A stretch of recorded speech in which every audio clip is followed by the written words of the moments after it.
Quitting YouTube completely sounds good. But for most people, it is not realistic. You still need YouTube. For tutorials, for reviews, for learning, for figuring out something you actually care about. So the problem is not that you use YouTube. The problem is that you open it with no rules. No time limit. No schedule. No clear reason. No exit point.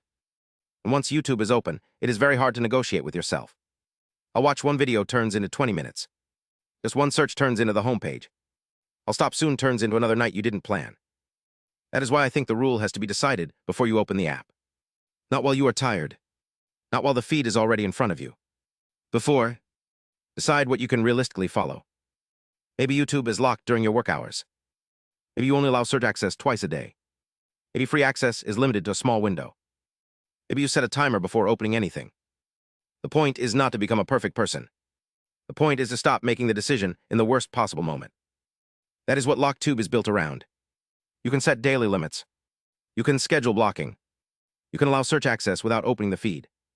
And once your limit is used, YouTube blocks again. You are not relying on willpower every single time. You are following a rule you already made. YouTube does not need to disappear from your life. It just needs boundaries. Set the rule before the craving shows up.